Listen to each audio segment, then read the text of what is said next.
Hello, everyone. Hello, everyone. Who started the fireside early? I don't have my Red Bull ready.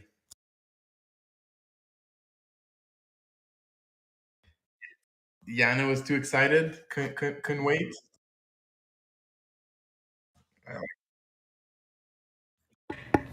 I believe it was Anubav, whoever that is. That's the message that I got. So anyone can start these. All right. Seems like it. All right. Give me a minute. I'm gonna go grab a Red Bull. It was a long night last night.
Since no one is saying hello back, hello.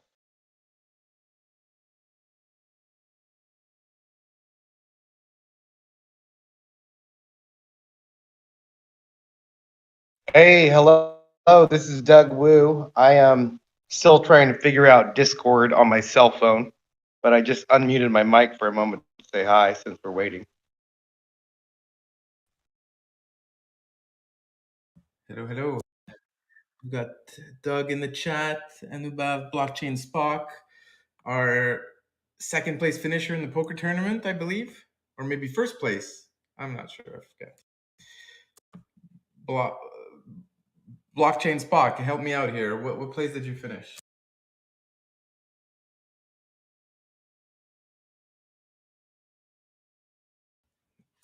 Maybe he's writing in the stream chat because he has no mic.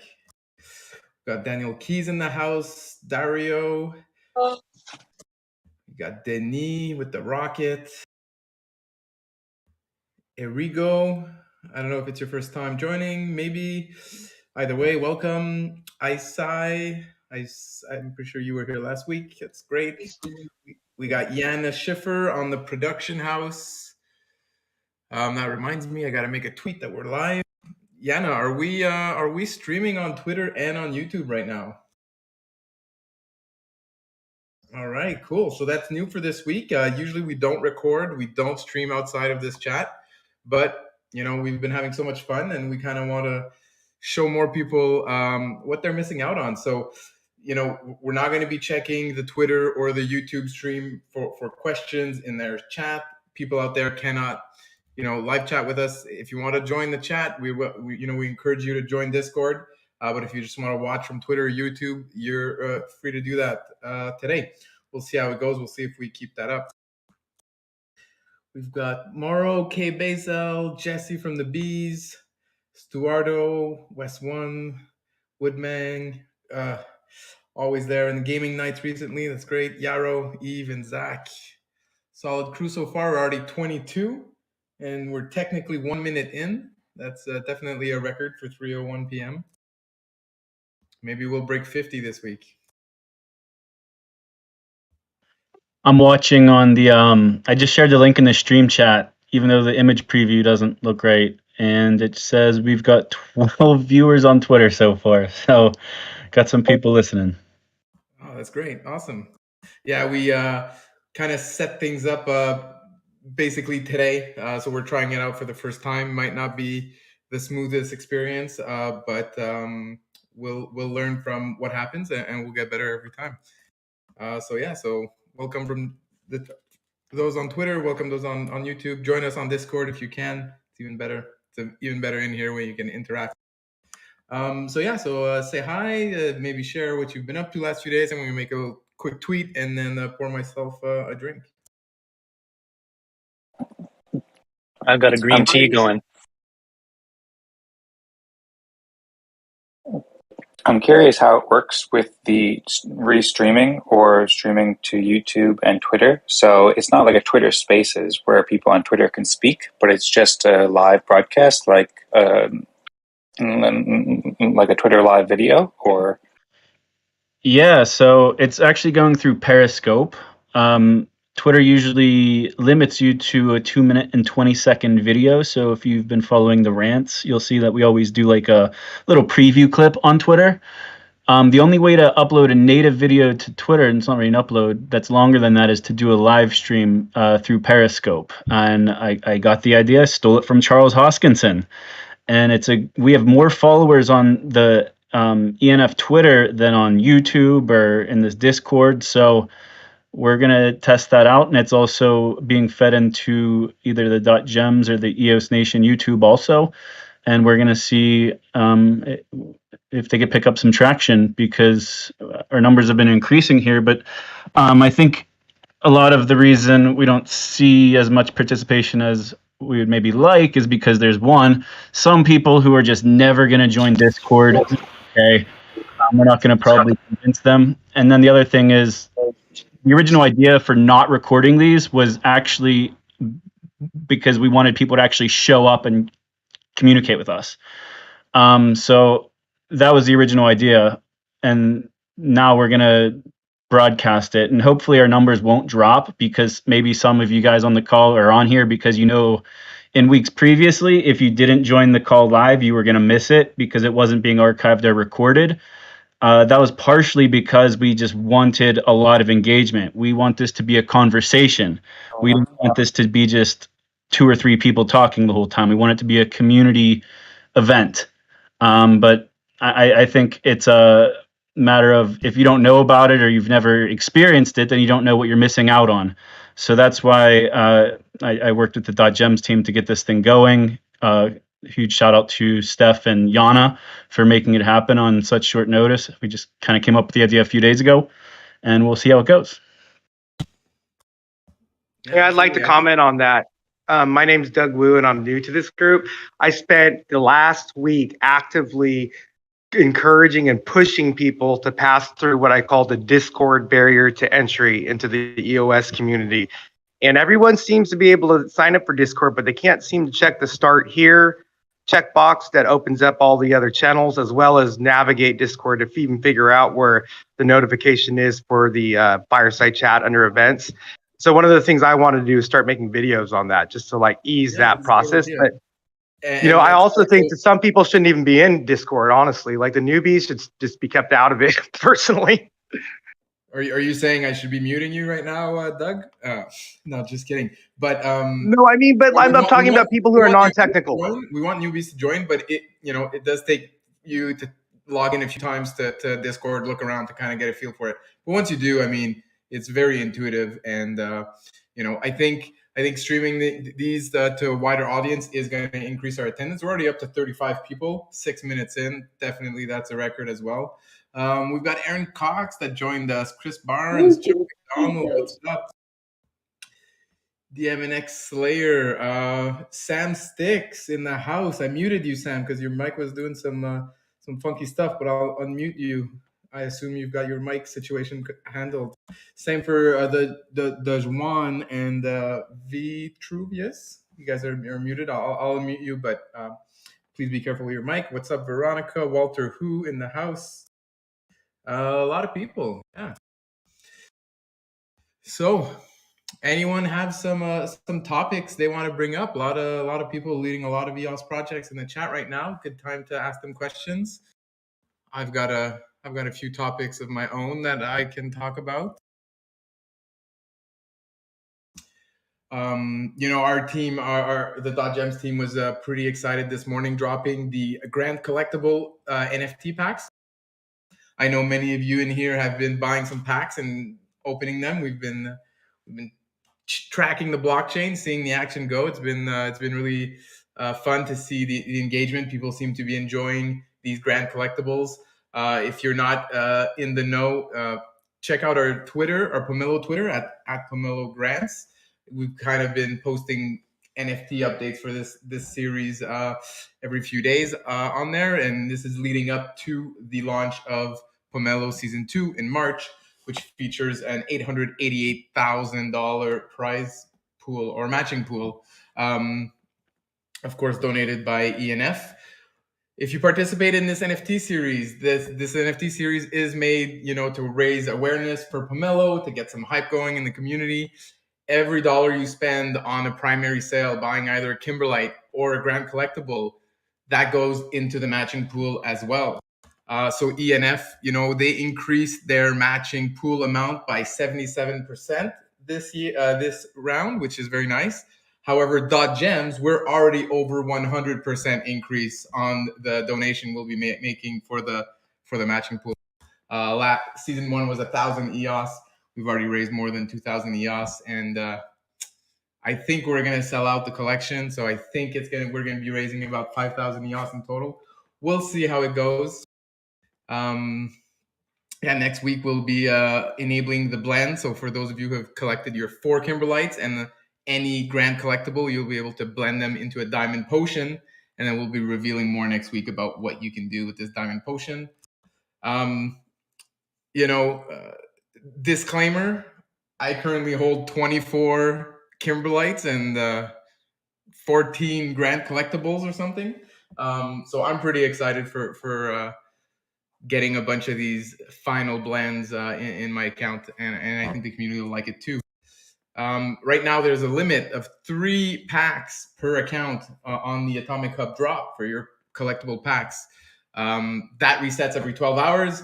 Kind of want to give a chance to everyone around the world to grab a few packs before they sell out. You can also head to our Shopify store if you want to side hack this limit, and you can buy more packs there. So that's at shop.pomelo.io. I know some of you in here have participated in the series so far. Are there any comments anyone would like to share? I just want to point out like that 10%. Go ahead. I was just going to say there's a 10% discount, I understand, if you buy it through Shopify. And because I'm still sorting out issues with my Anchor wallet and just navigating the EOS ecosystem, I'm just buying stuff through Shopify for now. Yeah, exactly. So we do want to kind of incentivize people to try out the Shopify store. It is a beta. This is the first time we're actually selling NFTs through Shopify on EOS to the public. So, get in there, try to break our shop, give us some feedback. That's what we want. You'll find some discounted Kimberlites and some discounted Grand Collectible packs. Although that discount varies with the price swings in crypto, the prices are fixed on Shopify. But happy to hear that even though you're not too familiar with your EOS account, you're still being able to buy EOS NFTs, and when you do get your account, you'll be able to access those NFTs, and that's kind of what we wanted to do with this Shopify shop. Is really remove those friction to entry to the ecosystem. Yeah. So now and now you really want to learn how to use your Anchor wallet because you got these NFTs to claim. If you were someone new to the ecosystem who had to figure out Anchor first, you might have given up before buying an NFT. Is this? And I understand if I claim them, there's some value to claiming them too. I forget what it was. I'm trying to remember. Well, the value is actually controlling your NFTs. So we accept your money before you accept our NFTs. So we kind of get, we get people pretty pot committed by they've already spent money. So now they Right. get to figure out their account to claim them. Yeah. So right now, what you really have is like a voucher to claim your NFT on EOS. You have to still use your Anchor wallet to claim that NFT now. And now once you have it, you can actually do things with it. So, if you want to, for example, blend them together to create a Pomelo Diamond Potion, you can only do that if they're in your EOS account. Right. And I'm excited about doing all that. It's just there's so many things happening with EOS. I'm like, I can deal with that later. I'm trying to figure out what's going on. I'm still new. you can take as long as you want. That NFT voucher is good, until you're ready. There definitely is a lot going on in the ecosystem right now. I've been kind of focused on this NFT launch myself last few days, but we got a lot of topics here to discuss. Obviously, the big one in the community right now is the upcoming blue papers and the ones that have already been released. So I don't know if you guys have been catching up on your EOS reading in these last few days, but it's definitely a lot of good content to consume out there. So, Where are you located to read? What was that, Erigo? Where are those located to read? You could probably follow EOS Network Foundation, EOSN Foundation on Twitter, and then go through their tweets. All the blue papers are going to be, announced there, and you can also find them on the EOS Network Foundation Medium account, which is linked on their Twitter. Maybe. Thank you very much. Okay, cool. Thank you. I'm still getting caught up to speed. Yeah, absolutely. We'll share some links in the stream chat. 47 people already. We're definitely going to be busting 50 people today. That's great. I think I wanted to make sure we busted 50 today. I was hoping for that. Yeah, let's do it. I think our strategy is working, Zach. I think it was a good call to do the restream. I want to get my word in. I just wanted to say that I think that your Shopify, this is something that's kind of like the norm on Wax, doing NFT buys with a credit card or fiat. I believe that this is the first time that NFTs are being sold for fiat with EOS NFTs. Is that correct? Yeah, and I've not seen Shopify shops on Wax. I know they've got their own credit card, payments. I've definitely bought Wax NFTs with my credit card. I've also had my credit card be refused when I tried to buy Wax NFTs. But I'm not sure if Shopify has been, implemented yet, because basically we heard that Shopify was now allowing people to sell NFTs, and Denis just jumped in there all in and just started programming, trying to figure out how can we do this. And then next thing you know, he sends a link in our chat. He's like, all right, try it out, guys. See if you can buy some NFTs. I don't believe you. That doesn't sound like Denny at all. This is actually a fully native Shopify integration. So it's using all the Shopify tooling, like their store, their templates, their checkout. So it's really baked in, fully integrated into the Shopify stores. And then we plan on hosting other stores as we get this beta out. And because it's completely a Shopify integration, it's, you just set up your own template, you can set up your own product management, you can set up how you want to show your store. It's going to be a really smooth experience moving forward. And we're just testing this out with Pomelo series, but we plan on having more stores. And it empowers the store owner to organize how they want to display their products or their NFTs, because it's completely customizable, very like a standard GUI that you would expect, kind of like a Wix type of page where you can move things up and down. It's really smooth. And then the big thing is actually like Shopify embracing the NFT merchants. So they have a very clear guidelines on NFTs. We obviously have to keep reading the guidelines, but they have publicly announced that they support NFT merchants. So that's one of the biggest things that why we chose Shopify as the sort of the vendor or the payment processing, because some other payment processing applications will probably ban you just because you're selling crypto or NFTs. Those big payment companies, they're smelling. They're joining. Yeah, they're getting in here.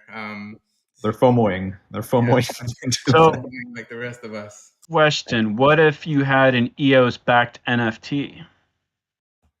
Sort of like a NFT voucher of sorts. Yeah, it really gets down into the description of what you're selling, right? So you can sell an NFT that's a collectible, but once you get into selling backed NFTs, let's say an NFT backed with Tether, you might start getting into the gray zone of the compliance, Shopify compliant, like money service, business licenses. and some more legal considerations. But it's definitely something we're looking at. You know, the Shopify integration is kind of one way that we're trying to remove friction from entering the ecosystem. NFT vouchers, you know, as a way to get people in there with a bit of EOS might be something we do in the future. You know, it really depends on. We've had the conversations with our lawyers, and it's something we're looking at, and they're excited about the potential there. I have a question about the Shopify integration. Are you using a CMS, or is the Shopify hosting the whole site? How do you do GUI? I mean, like, is it just a cart component that's Shopify, and that you guys are self-hosting? The whole thing is Shopify. So the whole shop.pomelo is an entirely Shopify. So they host the actual website. They host the checkout.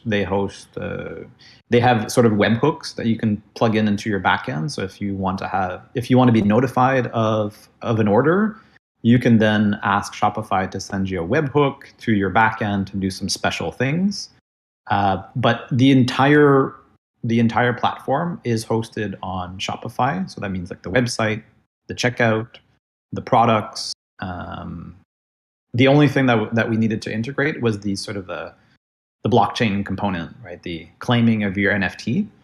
So, but yeah, it's if anybody has used Shopify before, it's all using the same tooling. So I guess they would be their own CMS. Right. Yeah, I was just curious because if you did run into legal issues or whatever, could they just yank your whole account and you lose all your content, and not just your ability for the cart, but just all your traffic and the pages and, you know, whatever? Is there any kind of backup, or can we move to, you know, I'm just wondering. I'm just looking at worst case scenarios, that's all.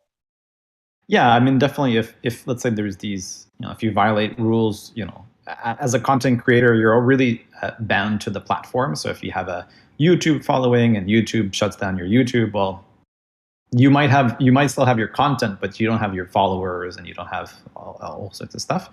But yeah, I mean, but they can't take away our community.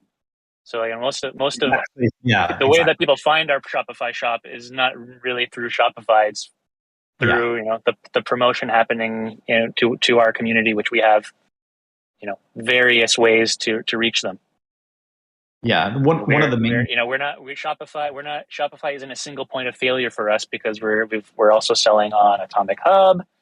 Yeah, so if we ever get shut down on Shopify, you know, we can still just say, "Oh, sorry guys, no more Shopify shop. Buy them on Atomic Hub." In the meantime, until we figure out some other. They might take our lives. They might take our lives, but they cannot take our community. That's right. Well, the community. What I don't want them to take is our link juice. So we are using pomelo.io. Say it gets highly ranked in search engines for the Kimberlite or whatever, and then Shopify yanks it. Like, I want to know, do we have a map of all the URL strings? We own Pomelo.io. Shopify, Doug. It does not. It's separate. So you point it. It's associated, but you can literally point that anywhere you need to at any point. Oh, I'm well aware of that, but are you guys thinking of like the URL structure? Because, for example, you say you have a Kimberlite page and it gets indexed, but now it gets a 404 error, and all the links that are going there, or all the traffic's going there, needs to be redirected with a, you know, like if we are building our own drop pages and drop components for NFTs and stuff like that.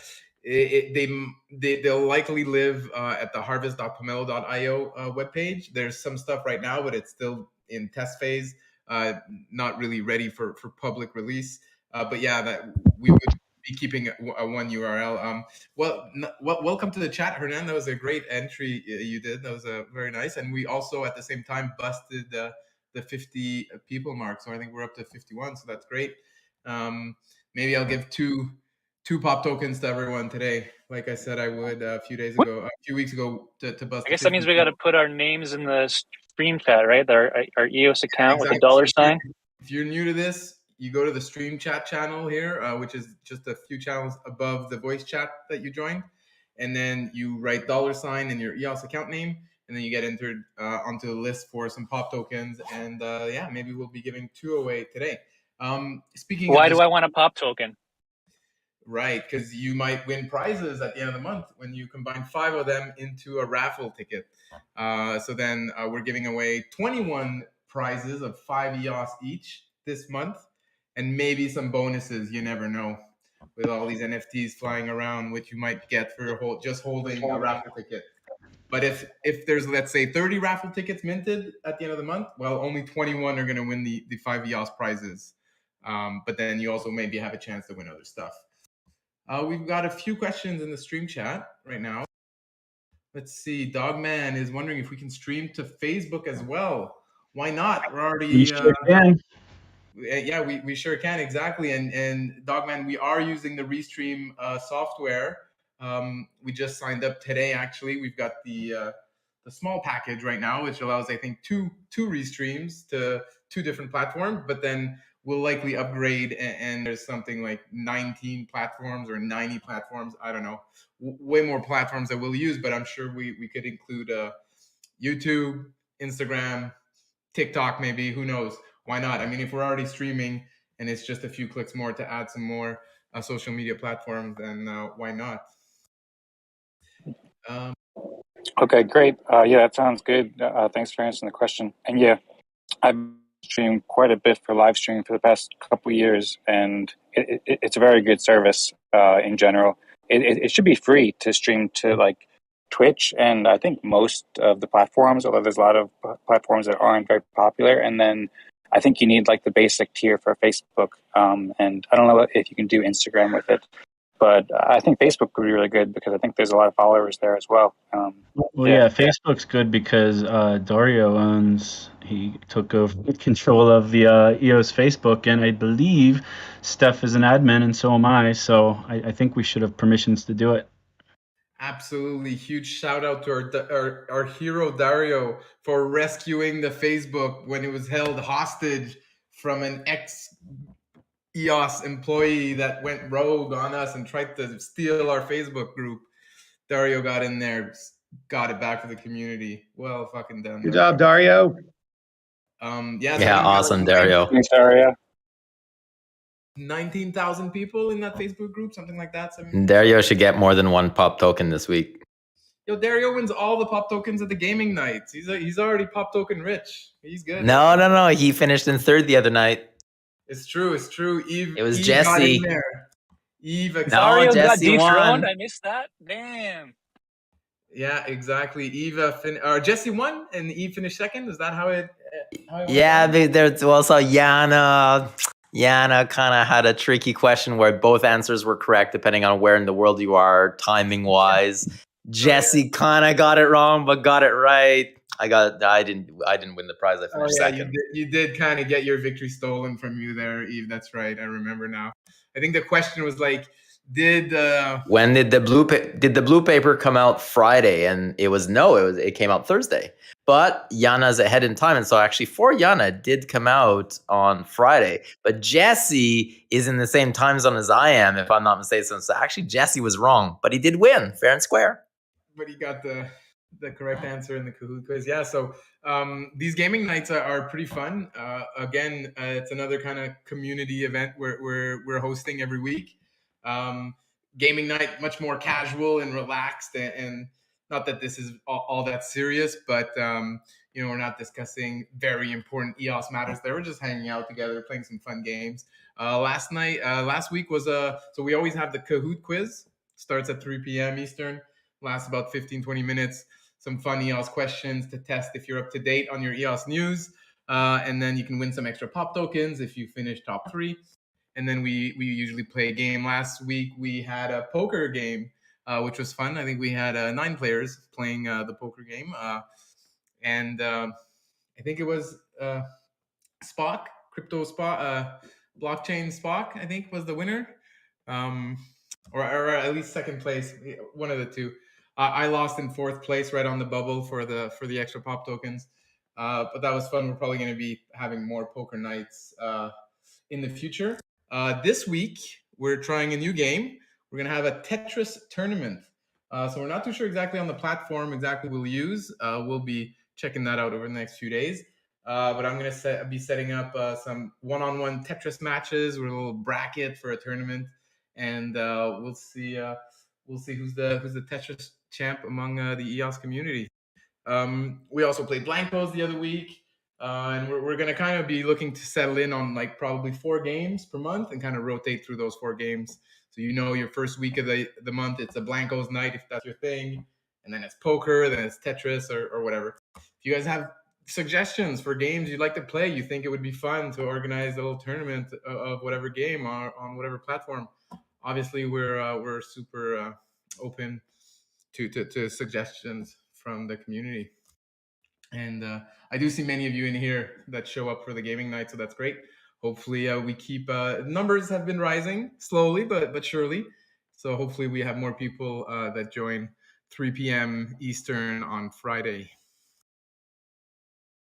I wanted to join last Friday, but something came up. I was really looking to school all you guys in poker. There's no way something came up that's more important than the EOS Kahoot quiz. I don't believe it. I just don't believe it. My dying mother, okay? Maybe that qualifies. Sorry to hear that if that's actually the case, but yeah, hopefully many a few of you join that haven't yet, and I'm sure we'll have a ton of fun playing some Tetris, old school Tetris.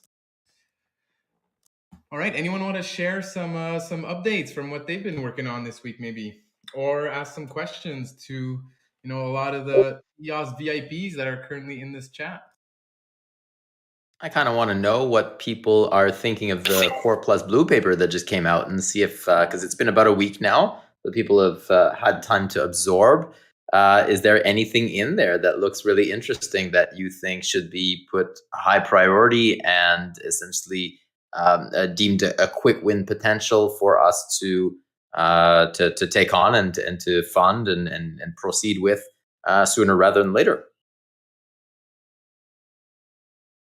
Pop tokens for everyone who shares an opinion here in the next 5 minutes. Well, I started looking at the blue papers very deeply because my friend Erigo, who's a programmer, I am not, said those blue papers are really important. I looked at them because I'm interested in Pomelo grants. I want to make sure I know as much as what's going on to make an educated decision. A lot of the people that I'm bringing into the EOS community are completely non-technical.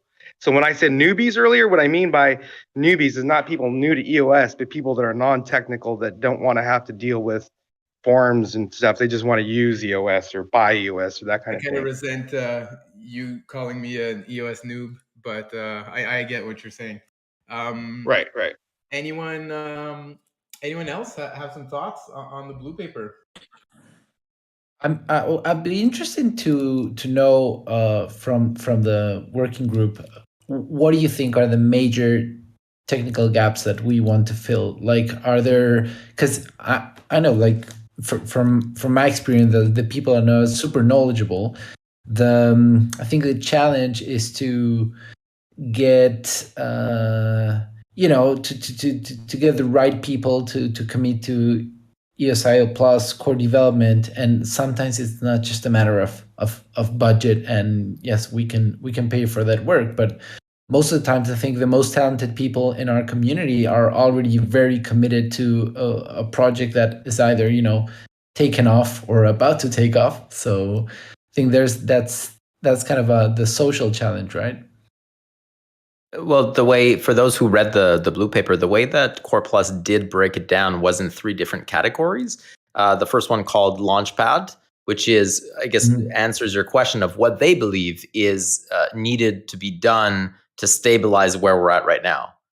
So, I mean, Hernan, when you read the blue paper in, let's say, the Launchpad section, was there anything in particular that you're thinking of? Because they did break it down that way. They were very effective at saying, this is what we need now, this is where we would go afterwards, and this is where we want to go for launch or for liftoff. Yeah, I just want to make sure they're not competing with my Launchpad. That's all. Yes, that's funny. So I guess I'm getting. Did you read the blue paper? is what I'm getting at this point? Yeah, I invite you to go read the blue paper because they really did present the information to answer your question. Yeah. And from my understanding, I don't think there's any blue paper that's replicating a Launchpad like yours, Hernan. Yeah. So originally the name of that bucket, let's say, was called Stabilize, but they changed it to Launchpad, as in so their theme is a rocket, and it's from Launchpad to propel to liftoff, or liftoff to I guess propel. And the Launchpad section is not a launchpad; it is preparing the launchpad from a visual point of view of what's needed to get everything going forward. Setting the base for launching the rocket. I do understand. Yeah. So the analogy. From that point of view, is there anybody? I guess because I'm really interested in this. We are taking feedback. I mean, feedback has been coming through Discord, through the Core Plus channel. There's been a lot of discussion there with, for example, Aaron Haggerty, who's been doing back and forth in there. Stan has been in there. Aaron's been in there. So is there anybody else that read and has an idea of what you think should be addressed? And obviously the way that they positioned it, I would imagine that some of the things that would be worthwhile addressing sooner rather than later would be found in that Launchpad first third section. Yeah, the thing that stood out to me was the contract dev tools not supported by Windows and Mac, mostly Linux. That was kind of surprising to hear. And I guess the thing that I really support is the legal kind of team for EOS. I really like that.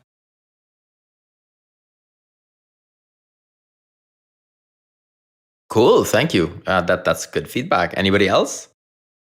The legal for those. So the first part of what Jesse just mentioned, I believe, is in the Launchpad, and the second part, the legal part, is actually in the third part. So the blast off, not blast off, but somebody help me out here. I don't recall the third word. I think it's either liftoff. Is it liftoff is the third one? Or no, propel is the third one. No, propel. Yeah. So just for context for others. We've also Hernan sounds like he didn't do his homework. It's kind of funny. He just got called out, unfortunately. But Hernan, I really do invite you to go read it. The Core Plus Blue Paper is extremely well written, and so it's written in a way that even if you're not technical, and I know you are, but for others in the channel, it's really written so that you can follow along, even if you are not a developer. You can actually get a sense of what it is they're talking about from a business point of view, from a community point of view. It's really, really well broken down, well written, and quite clear as well. Mm-hmm. Yeah, I'm looking at it right now. It's really amazing. And I also want to point out that it's kind of not about, I guess it's about the blue paper also, but the Zysan team, who were the multiple block producers, and then there was people helping them like Eos Costa Rica. They did a nice interview on the Generos YouTube channel about 2 days ago. So if you check the Generos Telegram or Twitter, or I retweeted it on the ENF Twitter, check that out. It's a nice 50-minute video that just kind of talks about the process of writing and the paper and putting together the working group and their thought process behind everything. It was really good. Yeah, first off, I was just wanted to say I really like the way that the blue papers are formatted. Just the way they're composed feels very professional. I was expecting just like, Bitcoin white paper, just like a text document, but this actually feels like you put a lot of thought into how it's organized. And I like that a lot. You're going to see that each of them has a different flavor as well. So if you've read the Audit Plus, it is very different than the Core Plus. So each team was really responsible for doing their own research, and obviously they were in communication between different teams. But you'll see that the API Plus that's coming out at the end of next week, or planned for the end of next week, is also very different than Core Plus in the way that they present the information, the way that it's written, the verbiage, and just the overall look and feel. So each of them is quite unique, and you can definitely tell where the skill sets of the teams that were writing, kind of where those strengths are.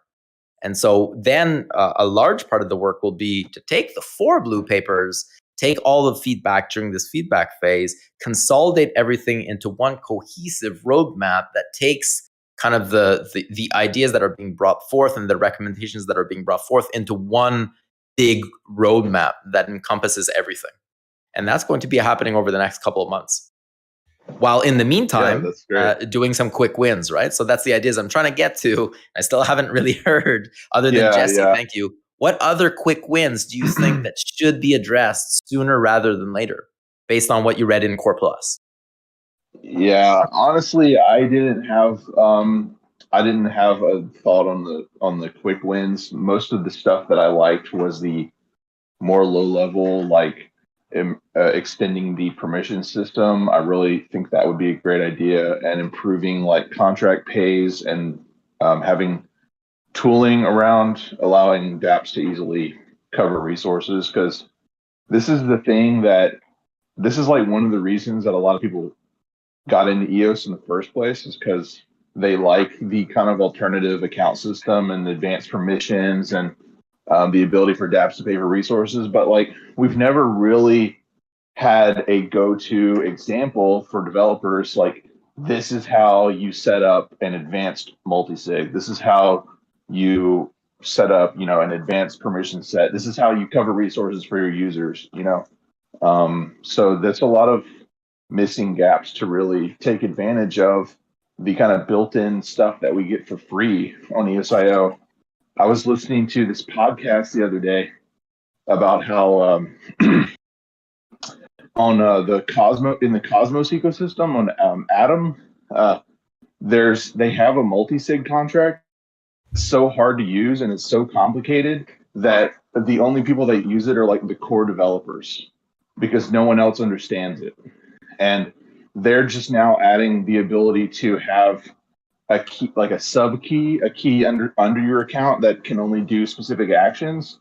And for them, this is like advanced, cutting edge new tech, that we've had since launch, right? So it's just we really need to capitalize on our advantages, It's funny that you point that out, because my friend Pete, who did the Everything EOS developer videos, and then he worked for Block One for a year doing the technical development.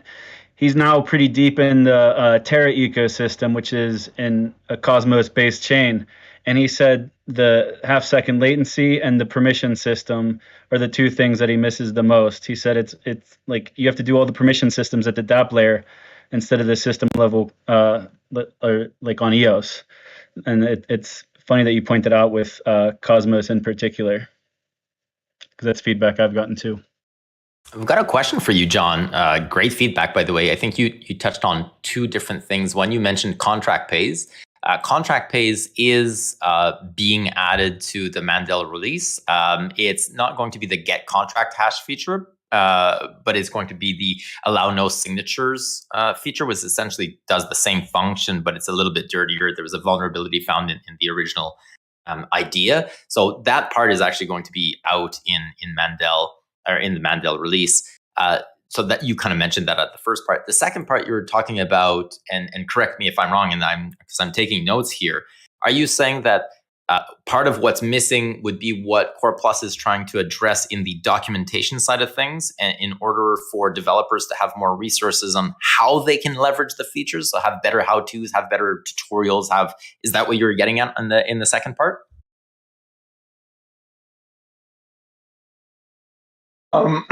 Honestly, like, whatever we can do now is better than what we have, which is almost nothing.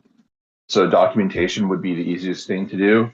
But in the long term, and I think this is probably part of like API or Wallet Plus, it needs to be a drop-in solution built into the client libraries.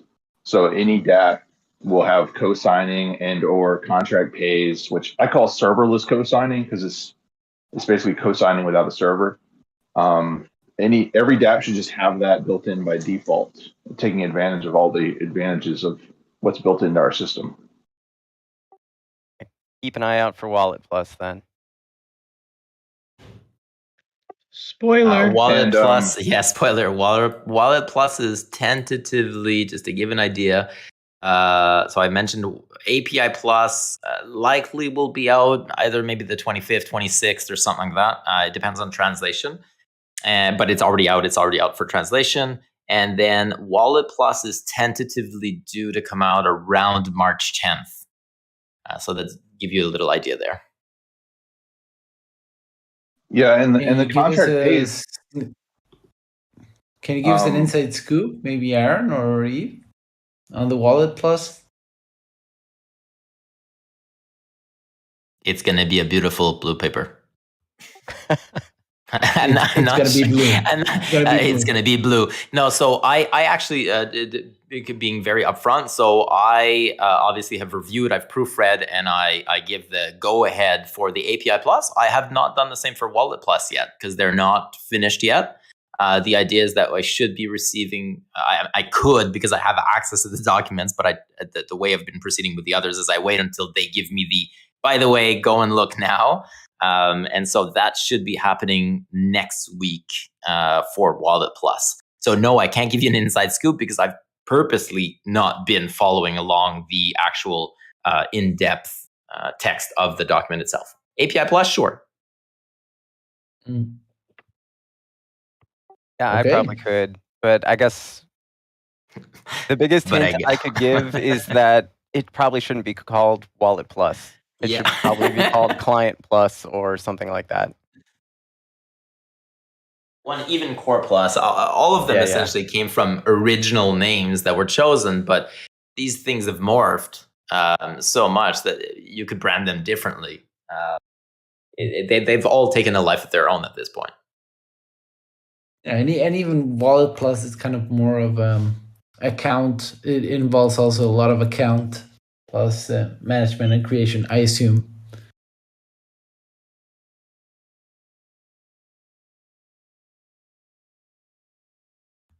I think a big question with all this new exciting developments that we're doing on EOS.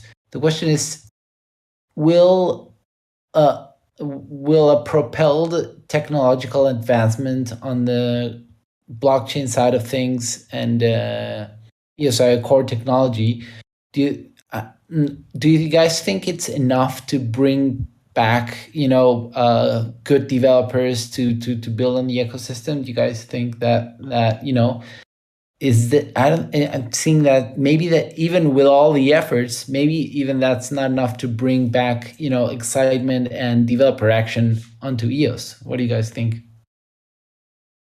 No, I don't think that that's alone. I think that in order to turn things around and in order to get people excited about EOS again, and clearly some people are excited, we've got 58 people in the call, but in order to really, really gain that momentum, the blue papers are one part of that. It's a multi-pronged approach. Obviously, this is a blockchain, and so laying out the foundations for a roadmap for where we're heading in the next couple of years is key to that. But in and by itself, no, I don't think that that's alone.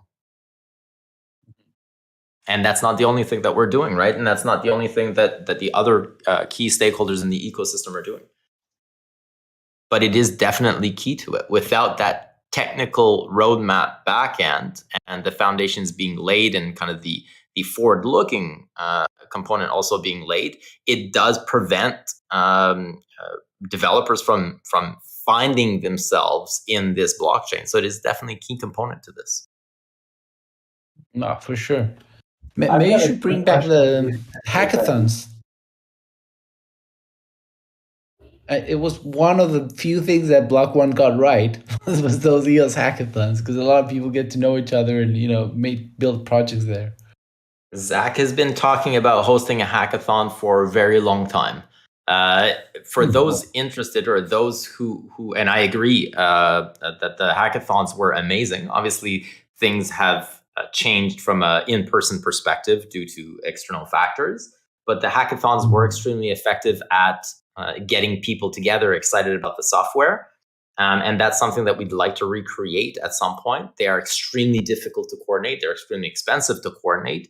But that is something that Zach has been advocating in the background. And when we'll be able to do so, we'll definitely want to support that for sure. Nice, that's great to hear. Well, count me in for support. My eagerness has increased because ETH Denver is going on right now, and it's all over my Twitter feed of how awesome these in-person events can be. But because of travel restrictions and stuff, we're probably going to do a virtual one before an in-person one. But it's also something, so in Ethereum, there's an actual team, because these hackathons require like multiple people, probably at least one principal that just owns the product and just drives everything, but then probably at least 10 other people in supporting roles to actually coordinate and make these things happen. In Ethereum, there's actually a team that is funded through Gitcoin that coordinates a lot of the hackathons, and it's something that I would love to see in season 2 of Pomelo. That's something if someone, yes, if someone wanted to take ownership of it, Phoenix, I've talked to him about it. I don't know if he's on this call, but he's in Telegram a lot. It's something that I've been pushing him to shoot for, if that's something he'd be willing to take on. But really, it could be anyone, as long as they're.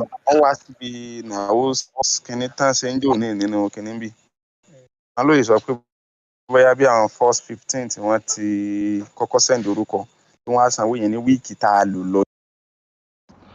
I don't know what he just said. I thought he was. I think he was saying that he wanted to host a hackathon. So you've got competition, Phoenix. Maybe somebody else is trying to host a hackathon right now.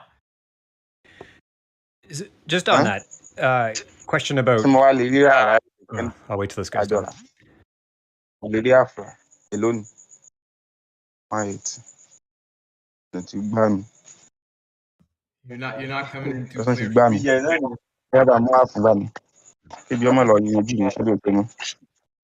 All right, sorry, gave him a second chance, muted again. What were you gonna say, Chris? Yeah, just like on the hackathon, pardon me, in the hackathon bit, I noticed like Telos recently launched a hackathon, kind of short notice. It was a 1-month duration one about their to launch projects for their EVM. And as I spend more time within Telos, I'm sort of seeing their org chart and how the foundation is structured.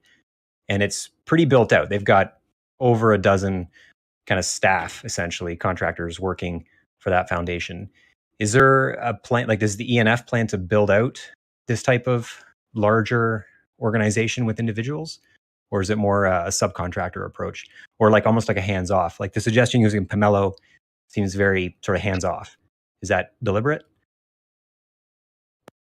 So I think it's a function of not having the capacity right now internally to be able to do so. So as I mentioned, Zach is very excited about being able to help forward that file along, but somebody needs to take ownership.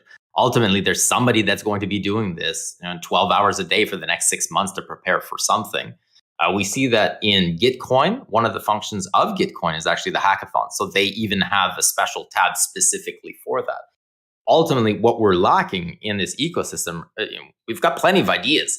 Somebody needs to take up the reins and say, I can do this. Here's my experience. Here's what I'm going to do. Here's what I need in order to be able to do that. Somebody needs to become that project owner, and nobody's really stepped up to the plate at this point.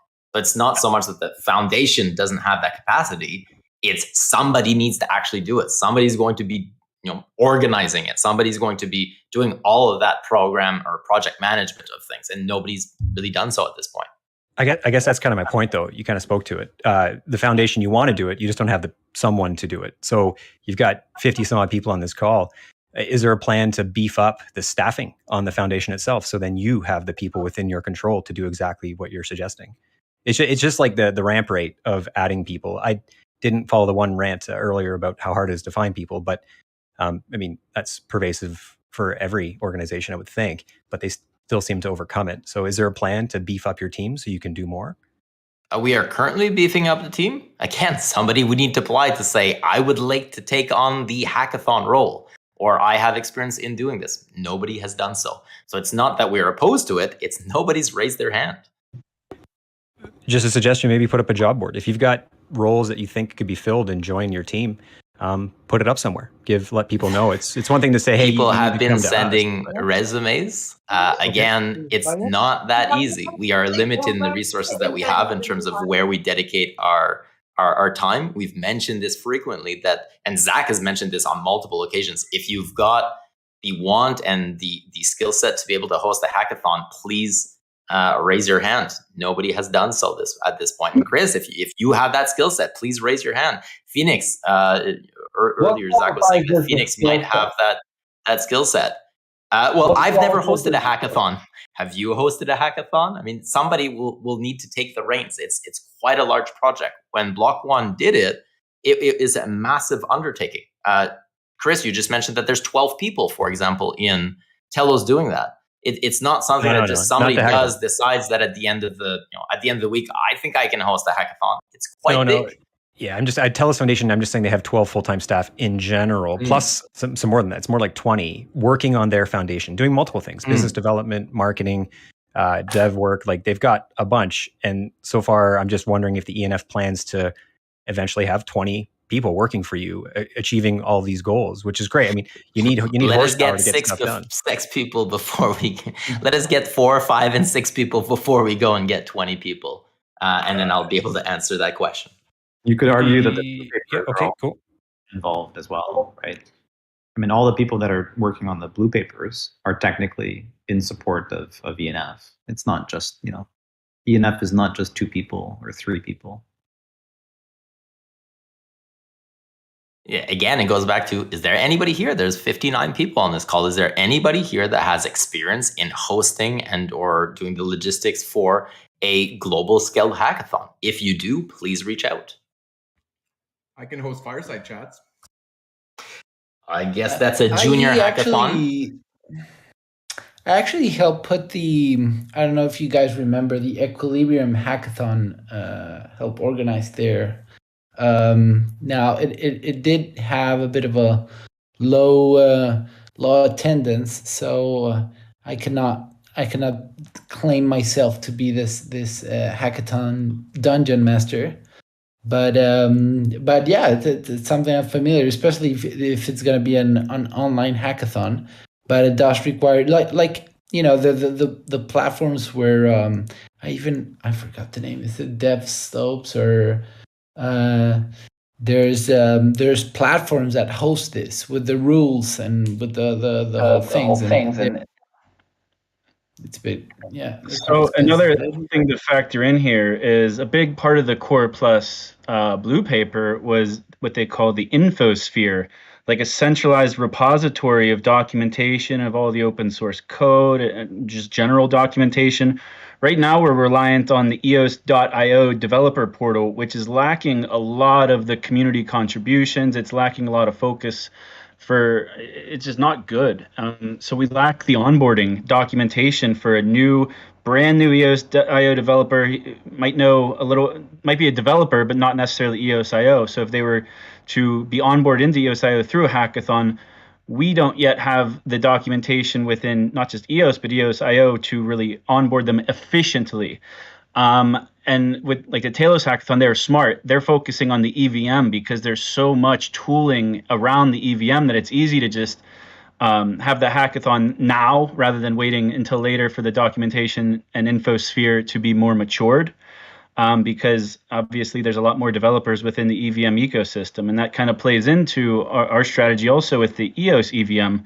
And I think we talked about this last week Fireside Chat is like it's going to take some time for EOSIO to pick up its speed again. Where we went a long time where we were lacking certain things and there wasn't funding or coordination to get them done. Everything that's outlined in all of these blue papers, the Core Plus, the API Plus, the Wallet Plus, and even the Audit Plus, the blue paper took 3 months just to write. And then we're asking you right now, like, what should we fund immediately? We want quick wins. And then once they're funded, they're going to take another couple months, and some of them just a couple months to get the MVP out. And the work's never done, but it's going to be it's a long-term strategy to build up EOSIO to be where we want it to be, and it's never going to be finished. But EVM is very mature right now, so that's part of the strategy. Is with the EOS EVM, it's going to have RPC compatibility. Once it has the intrinsics, it'll allow even more advanced things like ZK snarks and things like that. But that would be kind of V2. But it's kind of like a stopgap. It's going to be one of the fastest, best EVMs, and you're seeing it with Talos right now. But with EOS, we could have bigger partners like the Graph and these bigger integrations because of the 4PC compatibility. That's not possible without it. We'll have it first.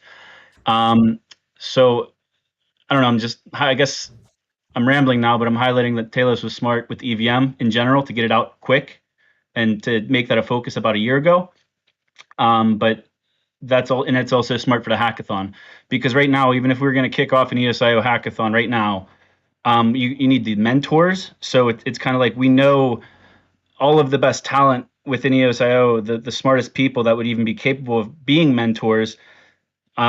If they're being mentors, that means they're not competing in the hackathon. So if they're not competing in the hackathon, then who are the hackathon competitors? And then even so, even if you have the mentors, what are they pointing you to for the onboarding materials? They're still quite inefficient. So it would require a lot of hand-holding. So I don't know. I mean, I don't know if we don't want to wait forever, but at the same time, we are lacking certain basics that would be needed for a highly effective EOSIO hackathon. Point of clarification, EOS.io, is that under our control or Block One's control? Is it whose IP is it? Block One owns and manages it. They got rid of their entire EOSIO marketing team, and that's on LinkedIn. They haven't tweeted from the EOSIO account since November 30th. So it's basically an unmanned, just static, dead website at this point. None of the documentation is going to get updated. So once we release Mandel, for example, none of the Mandel functionality is going to be represented on the EOS.io website. So the content and the functionality of the site, can we duplicate it, or is it like that? Is that part of the lawsuit? I CC32, I don't think is on here. I think we're looking at the licensing. Some of it might be able to be replicated and just copied, but I'm not positive off the top of my head right now. I invite you to read Core value Plus. Is there to go it's through addressed in there. How much value is there to go through the training certification that's still available on the site? I think they said free till end of whenever. What was it, March or something? I mean, it'll be free until they stop paying the hosting. They don't have the educators there anymore to create new materials. Like Pete left a year ago, for example, and he's the one that did all the videos. But I don't think they're going to turn off the free program. I think their initial plan was to create a revenue model out of it. So they were eventually planning to charge for it, but I don't see them doing that now since they've pretty much abandoned EOSIO. I just got an email too saying that they're going to extend that through December 31st. So at least what's there is still going to be free and available through December 31st, according to the email I got. Yeah, I don't think they're going to turn, like I said, I don't think they're just going to shut it off one day. Like, I'm sure they could afford the hosting fees to just keep what exists today. I just question the new material, and I could be off here. I don't have all of the information, but I have a decent amount. I know for a fact that like Pete's been gone since February of last year, and he's the one that did the majority of the materials.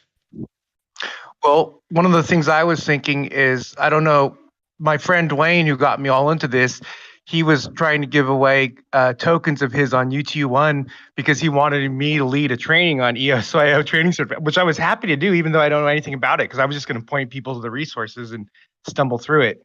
And so I already started screwing around with, because I run Linux desktops, and he said, you need to do it in Linux. And I was like, no, there's a sandbox here. There's other options. And it got me into thinking, how much difference is there with the new hard fork in the previous version? Is anything that we're learning through that, is it all still applicable, or is it going to change? Most of the existing documentation, even after Mandel, like a lot of it's still like relevant. It's just even it's just not the best. There's better documentation out there. Like Chainlink, for example, has some of the best documentation I've ever seen. Like it's just how it's written and how your kind of hello world even starts. And someone else could probably speak better on this than I can. But it's like it's relevant, but it's not the best well done way. But I don't know. It's going to take a while to replicate everything and redo it. Better than anything else we have, essentially.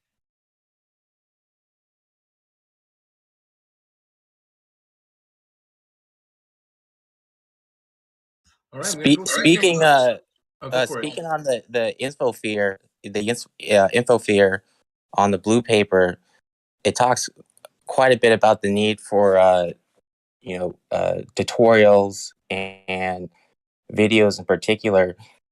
And one thing I would encourage the community to do is say, for instance, that there needs to be more material out for tutorials.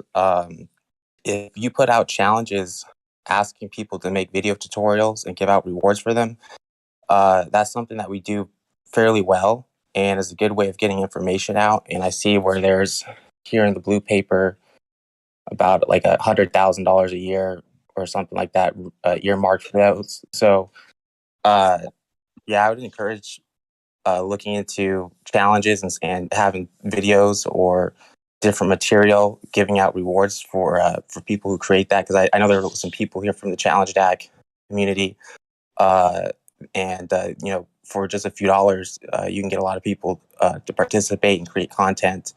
And also, we're giving out half an EOS today for everyone on the call who uses Challenge DAC. So throwing that out there too. Yeah, that's great. Great ideas about incentivizing, people to contribute to the discussion for blue papers. Obviously, community discussion around these blue papers. You don't receive format, from your insurance attorney that offer that's representing for your plumbing claim.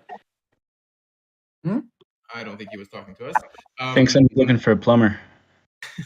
So we've been actually brainstorming some ideas on how to in communities more to create some conversations around the blue papers. Maybe it's something we should connect on with Challenge DAC. Could probably synergize well with some of the ideas that we have, because having these community conversations around these ideas really leverages all the investment of both money from the ENF and the time from some of our best devs on EOS that they put into writing these blue papers. The more we discuss them, the more we come to agreements on how to get quick wins, what's our long-term roadmap. It just multiplies the return on investment we get. So that's definitely something we're looking at doing. We've got a few ideas. We're probably going to be sharing more information about that next week. So yeah, let's get in touch next week with your Challenge DAC crew. You guys have been doing great work lately. If anyone else has other ideas on how to better facilitate conversations around these blue papers, definitely reach out to me or to other people on the .gems team, or of course Zach and Eve, and we'll keep brainstorming together, and I'm sure we'll come up with some innovative and engaging ideas. I just want to shout out one team. So one of the co-authors of the blue paper for Core Plus is Eos Costa Rica. They're very well suited to pick up on the documentation and kind of video content. So hopefully over the next couple of weeks or months, we'll be able to formalize something with them or someone of similar caliber. Guys, I read a few times blue paper, but I don't find anything regarding the solidity.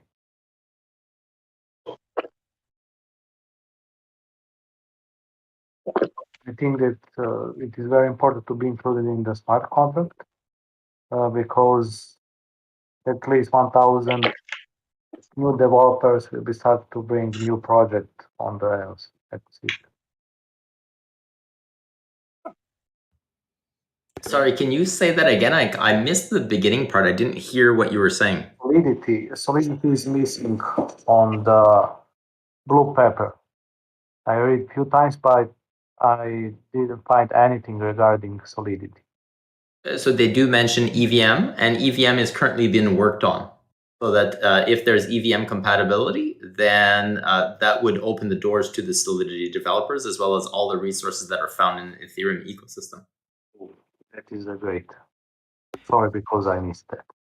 No, that's okay. I mean, so the EVM is still currently on track to launch roughly in April, give or take. And again, this will be an ongoing process that, the beginning of the testnet development, et cetera, and full RPC compatibility will happen a little bit earlier. But then the idea is that through the next months afterwards, you'd have more and more portals, more onboarding wallets, Etherscan compatibility, the graph compatibility, maybe even Silkworm compatibility. As you see in Telos, it's an ongoing process as you add features over time. But the idea is to have that first iteration out roughly in April, in about 2.5 months. That is great because the previous month we created something interesting on the Solidity, not just our project. We're also testing something regarding the lottery and our system on the Solidity, and we saw everything how it's worked on. And maybe we will create something new on the Eos, not like the currently project that we have regarding the classic vehicles. This is very important for us to thinking to creating something new on the Eos, because the fast transaction, low cost transaction, all of these things can bring something interesting for us, especially some kind of the lottery or the NFT.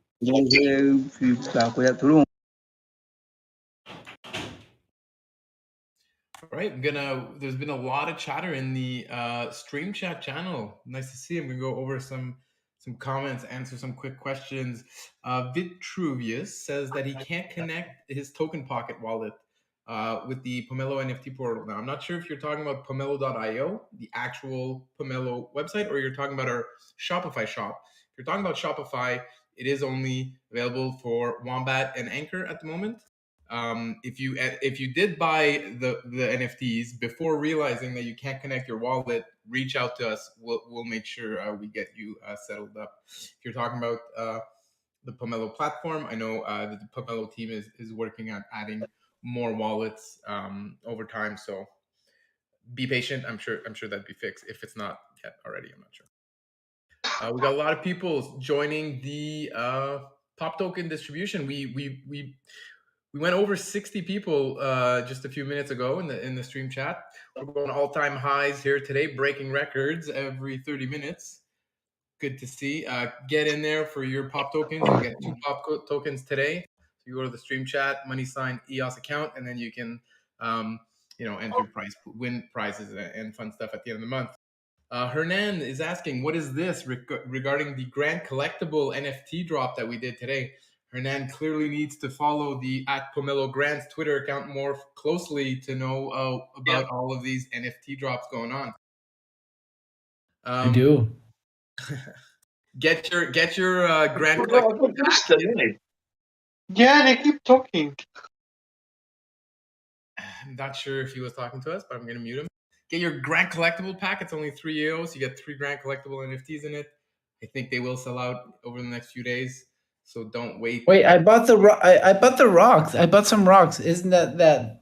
Yeah, you isn't need that some what rocks too? Then you can blend some rocks and a Grand Collectible to get together next week for a diamond potion, and then some more fun stuff and magic going to be happening next week, which we'll be announcing.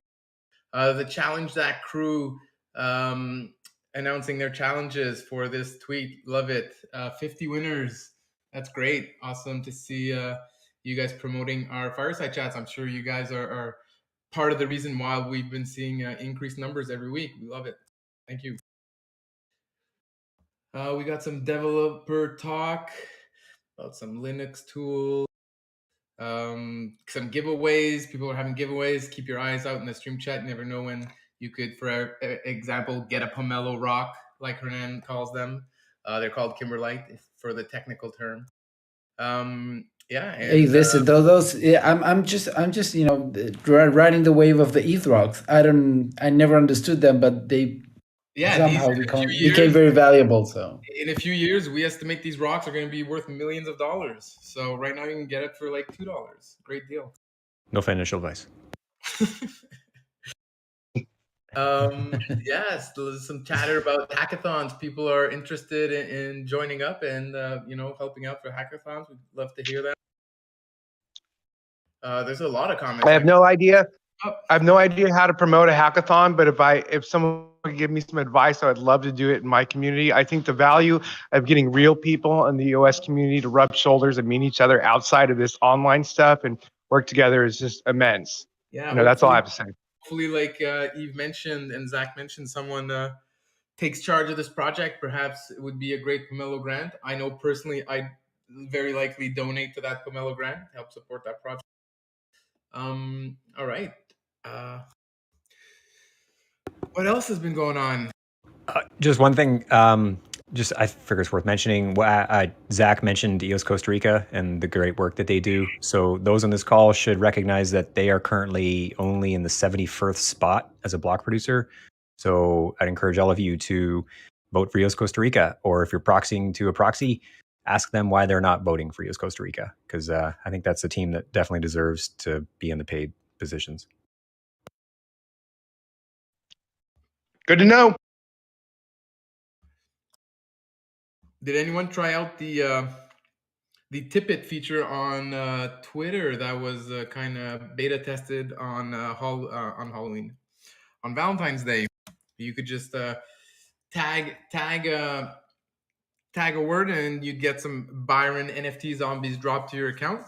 Apparently, Tippet was hired by the bees to develop this product to better help the bees track payments and pay their worker bees that are out there on Twitter fighting the FUD and creating engagement on EOS tweets. So that was pretty cool. I missed it myself, but it's great to see Byron with his NFT zombies there getting involved with cross promotion with other projects.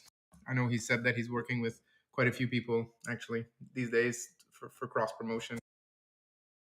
So yeah, just to clarify, Tippet does not have a whitelist feature. And if you're going to distribute tokens for liking and retweeting a tweet, and the tokens are valuable, like EOS tokens, then we need a whitelist feature. So it's not just for the bees. I feel like other projects would probably want to use that too. And so, yeah, super excited to work with the Tippet team, try to think it through with them. And so, yeah, that's what that collaboration is about. Yeah, great. Thanks for the clarifications and details there.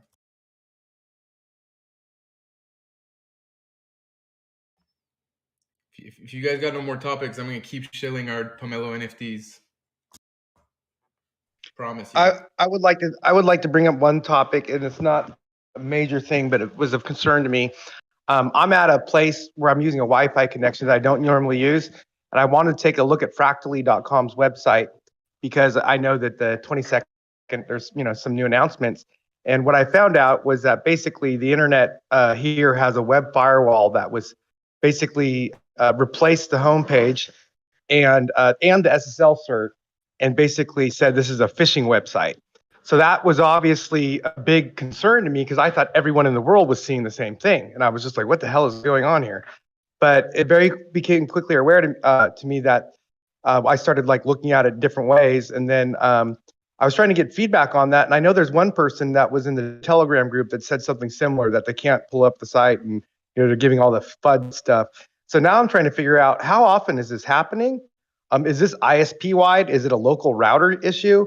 Because basically I traced this company called Fortinet, and it seems like it's a very questionably suspect company, because everyone that gets, there's a lot of complaints about people being identified as a phishing site, yet they're established, legitimate businesses that have been in operation for years with Google Maps addresses and whatnot. And I'm like, this is not a mistake. Is what I'm looking at it.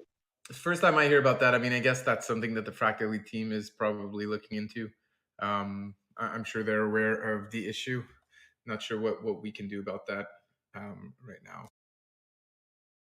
Well, if anyone wants to send me information on that, if they're concerned or whatever, I'm open to trying to compile all the, where is this happening at, what regions or what ISPs are doing it.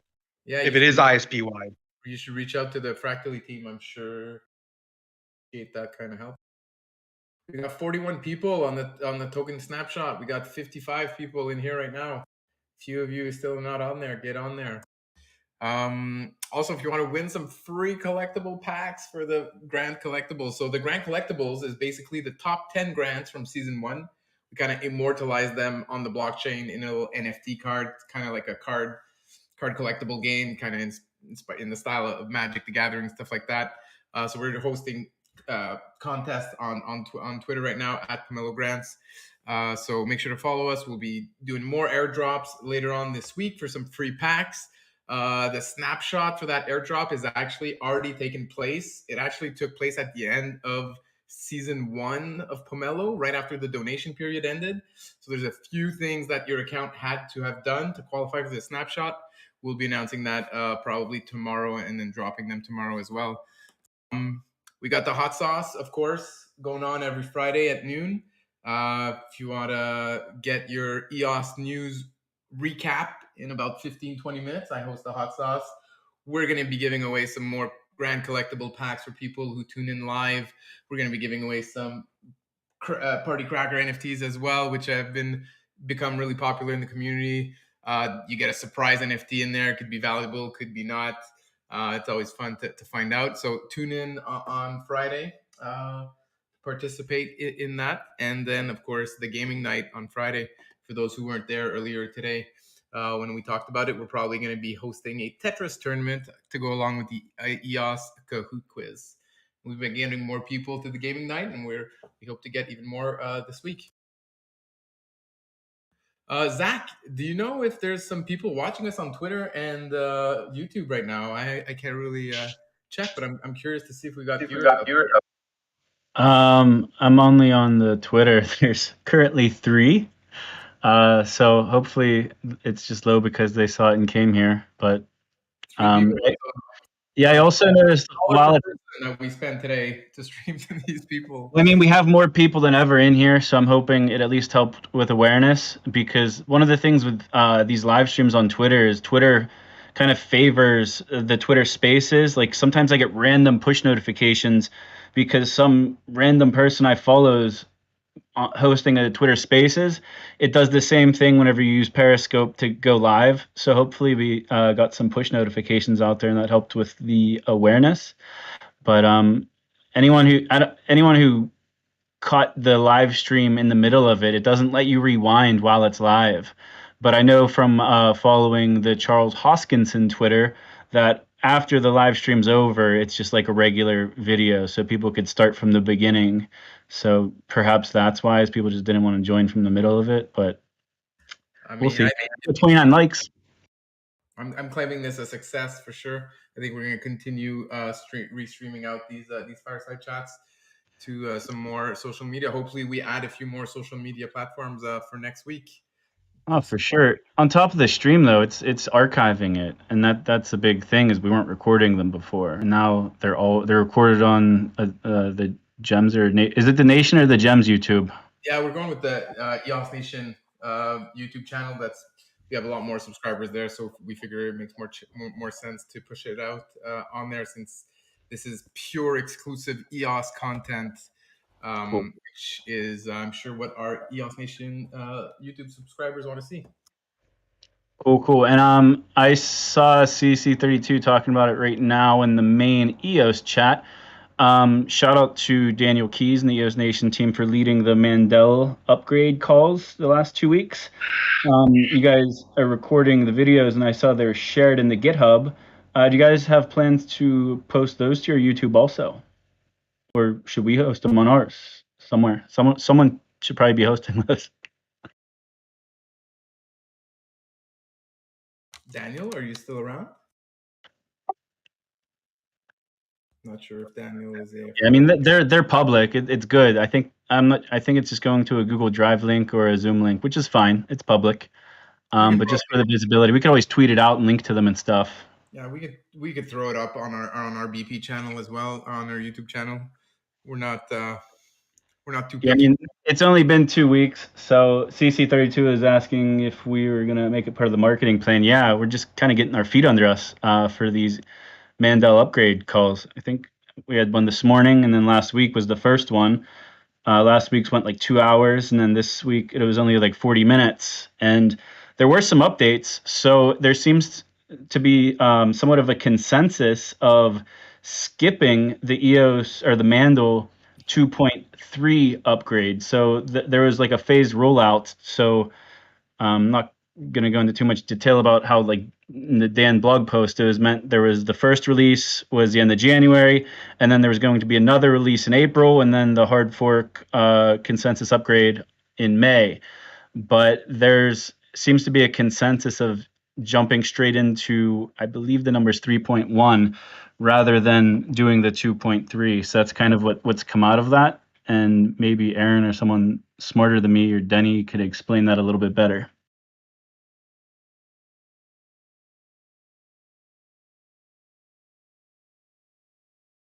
Nope, no one's smarter than you, Zach. I know there are. It's extra effort, it's extra work to kind of do the 2.3, from what I understand, and it seems like the whole upgrade will be a lot more efficient by skipping it, even if it extends how long it takes to do the consensus upgrade. If we can't hit that May date, it still just makes so much more sense for a lot of reasons. Can you guys hear me now? Yes, we can. I was having apparently mic issues earlier. Disconnected and reconnected and did it again, and now I'm back. These cards are these card things for the Pomelo are really, really cool. I want to congratulate you guys on that one. And how on earth did you get to those packs to get that unpack button on the Atomic Hub? I don't want to derive the fireside chat, but how did you guys do that? Talking about Pomelo NFTs is never deriving the fireside chat. We just asked Fabian. We've been working with Atomic Hub for a long time. Back in the days when Jonah and Fabian weren't as busy, those are the guys who built Atomic Hub. I was talking to them and requesting a lot of stuff. So I sent. They implemented this little unpack button for us a while back, and then they activated it on this pack. Basically, the unpack button just transfers your NFT over to our unpack.gems account, which is what you have to do to activate the unpacking of our pack. And this is technology that Denis built for us that we use for NFTs on both Wax and EOS. This is super cool, man. And how so how do I now blend my rocks with the cards? Yes, that's coming up next week. So stay tuned. Nice. At Pomelo Grant's Twitter, and you'll be in the know when that happens. Daniel, your mic seems a bit lower sound than before, but you were coming in and we could understand you. So if you wanted to share some thoughts on the Mandel upgrade, go ahead. Oh, I'm on the wrong. How's this? Can you hear me better now? Yeah, better. Okay. Mandel, I missed part of the question, I think, because I was dropping out and back in to try to get my mic sorted out. I think Zach was asking about the code strategy, whether we're going to go straight to 3.1 or whether we're going to do a mix of 2.3 and 3.0. Is that right? And what the difference between the two approaches is and why we would want one over another. Is that basically the question? Yeah, I think I don't know if everyone on this call's listened to the meeting call or to our meeting from last week, and today's meeting's not out yet. So yeah, why don't we just debrief everyone real quick? Yeah, happy to. Happy to upload those, make those videos more publicly available. So yeah, upload to our YouTube, or we'll figure some out. Right now they're available on GitHub, but the recap is, one of the things we discussed today on the call is that code strategy. The preferred path is to just have everything in 3.1. Right now, 3.0 is available. There's 2.3 in progress. What 3.0 is missing a lot of the features that require things like diffuse. So if for the people operating diffuse, or I don't know what the specific feature is, maybe someone like Denny or someone else can, or Aaron. I know, Aaron, you're using block logging from 2.1 is what is block really logging missing in 2.0, and so that's the main reason why 2.3 is being done at this stage. So the original, that was a quick, easy way. If we want to launch this in May 19th was the original goal. We could take a path where we have 3.0 where the BPs are running, and 2.3 where anyone who's running things like diffuse would be running that. It adds complexity. Then we have two different versions that we got to test, and it's not ideal in terms of the level of effort in testing.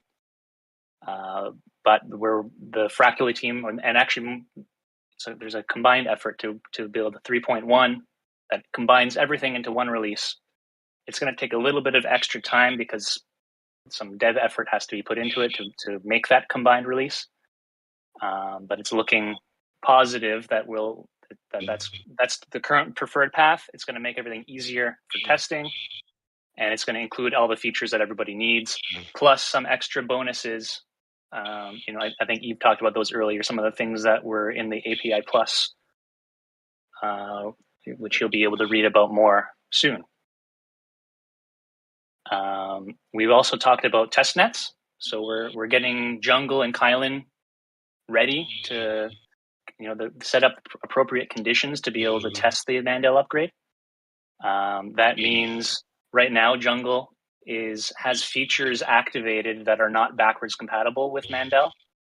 So we're going to have to create right now we've got Jungle 3 running with those activated features. The Crypto Alliance team are working on creating Jungle 4.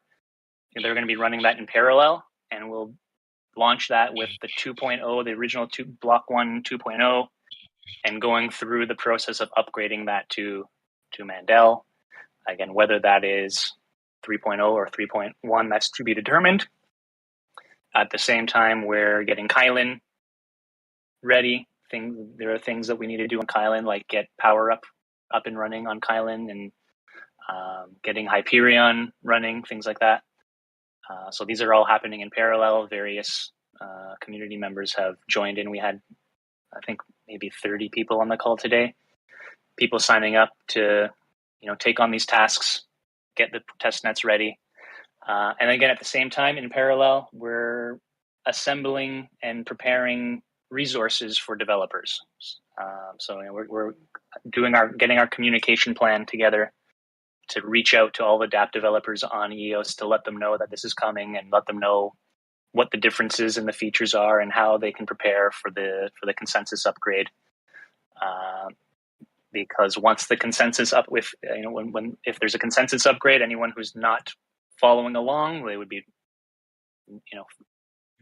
they would have a disruption in the services.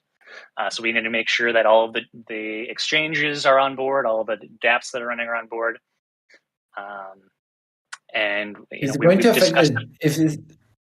affect the tokens, the token contracts? No. Okay.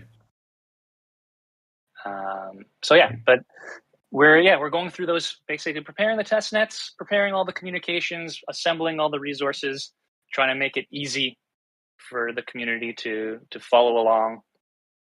So stay tuned for videos of those calls. And if you don't like watching the full video, we've got a public GitHub project board that anyone can follow along our progress there too.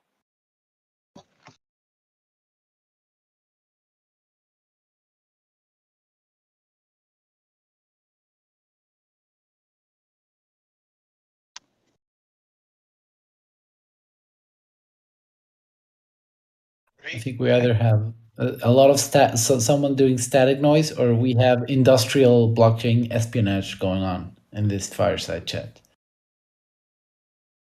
That might have been me. I'm switched devices for a second. I'll mute myself for.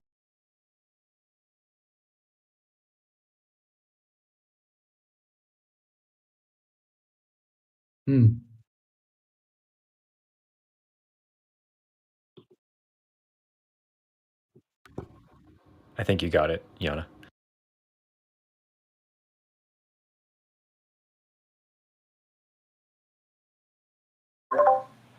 I've got a few topics I wanted to discuss.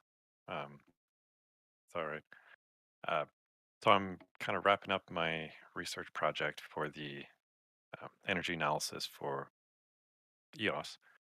And it's more of a technical question that I want to just check with you guys, and if there's anyone that can kind of just help me out. I'm trying to wrap up the operational profile for the servers. The input would be, the power supply, the energy usage, but then how are those kind of servers operating on a daily basis from like a threshold of like 0 to 100%.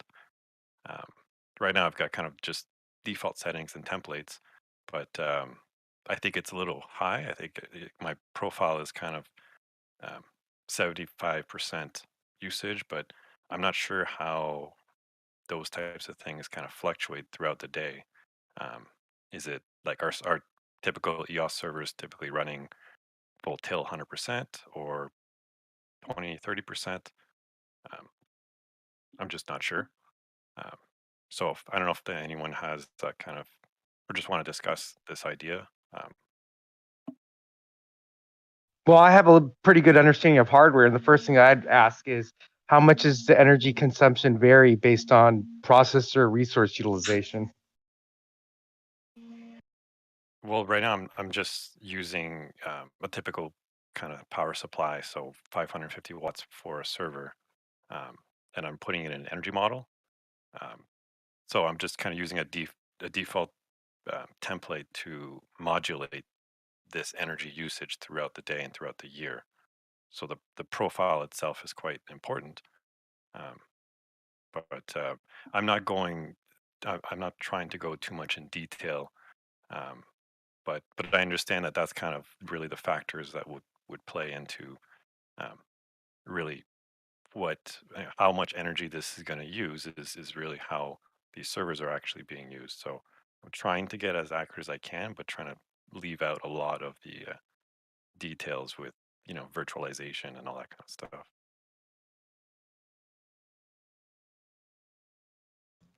The way I hear Matthew talking about our servers, I would say they run a lot. Yeah. But I know that's not the answers you're looking for. Well, like at the end of the day, I just need to pick a number. It's an assumption, but I just want to try to get Pick 15%. They run a lot does not mean that they're consuming a lot of power at all times. It's actually probably really low because CPU power consumption is very low unless you're running all of your cores all of the time at 100%. Which, if you're asking the block producer nodes, then that would not be the case, seeing as most of the block production occurs on a single thread. If you're talking about API nodes, that'd be very different. If you're talking about history nodes, obviously that'd be very different. So it really depends. Are you making 3 different profiles for block production nodes, for standard general APIs, and for history APIs, or are you just looking at bundling everything together? I would say that the block production side of things is probably on the very, very low end. Your power supply is probably idling at the very minimal in general. If you're looking at history nodes, well, are you in a period of high throughput? Like, are your nodes used continuously? Then you'd probably be higher on the power supply side of things for power consumption. But that would, again, it depends. Your hard drives would be consuming more power, etc. So, are you splitting it up, or are you just doing as one? Yeah, well, I mean, it's good. I mean, right now, Are you I was just differentiating? looking at all of that as one. Well, I could kind of segment it. It just adds a little bit of complexity. But that's where I'm trying to figure out, how to kind of chop it up, because it is such a big, giant number at the end that I know it's not going to be that high, but I'm trying to. I'd say it's probably low, just based on what I know. And Aaron is unmuted, so I don't know if he wants to chime in. But I would say you're 15% power consumption of again, depending on what it is you're running, is probably more accurate than closer to the 85%. Let's say. Yeah. Okay. No. I mean, most power supplies are, again, depends, that you typically want to put the load of your power supply for optimal efficiency around 60% or so. So even if you had a 55, let's say 550 watt or 650 watt power supply, you probably wouldn't want to run it anywhere near that at any time, regardless. And so I'm thinking you're probably on the lower end, 40% or 50%, even when it's at full load. And of that, you're probably never at full load or anywhere close. And so if you average those 3 out, maybe 10 to 15% is maybe realistic. Yeah. Okay. Again, it depends. Are you asking for block production nodes? Are you asking for history nodes? Those are completely different beasts. Not at all the same. I'm trying to save some room for the next season. Because, well, I mean, then pick 15%. There you go. And you sold. Cool. Thanks. All right. Sold to the only bidder. 15%. Well, I mean, it's an assumption, but I just wanted to, cross-reference everyone and just see if I'm on the right track. And I guess I wasn't. I mean, I was aiming a little high from the defaults, but I knew it was too high, so I wanted to bring it down. So the block production nodes, like the block production servers, are gaming rigs essentially, right? Whereas the API nodes are more general enterprise servers. So again, the night and day, like very, very different. But even in your gaming rigs, there's no video card in there. It's onboard video, so there's no external video, which would be taking a lot of your wattage in there. There's very little hard drive space as well. If you do, you're running NVMEs in general, maybe a couple of solid state hard drives, HDDs, but very, very minimal. I mean, maybe 15 is even high, to be honest. But if you go 15, I think it'd be a good average. Yeah. Okay. Another thing I would consider is what kind of environment you're running them in, because what is a cooling cost? If you have a lot of these rigs and you're running in a hot environment, you have to cool it. That can run up the costs of operation significantly. Whereas if you're in a cooler environment, that heat might actually be welcome. There's probably heat exchange solutions too if you want to really get into it. Yeah. Well, I'm not going to be touching on engineering cooling design stuff. I mean, I know there's huge opportunities. Like I was telling Denise, like things like a volcano. Like I mean, right now there's a lot of heat that's being generated, and of course, cooling for that is a whole separate thing that I'm not trying to focus on right now. But Sure, but I'm just saying that that's a cost factor. If you ask me, like different regions and different areas that will play into the cost is the way I look at it. I don't care what you do with it. I'm just saying. yeah, no, definitely. I mean, that's kind of why my approach was I kind of clustered all the servers and I put it in a building, and I put the building in Ottawa. So, so like a typical data center for this is, it uses so much energy. But once you start putting in the servers and, I start, um, configuring the simulation that I want, then I could see, okay, well, there's the load, there's the energy, there's the heat, so it's definitely, I just wanted to kind of wrap up a sort of a general sense of, the impacts. And then I think there could be more research to be done later. But, Yeah, that sounds and great. yeah. So like one final follow-up, latent heat. It's something that I don't want to focus too much on. I mean, I know the GPUs kind of produce heat. Is there a Wookiee on the call? What is that? Yeah, I'm hearing that too. I don't know what that is.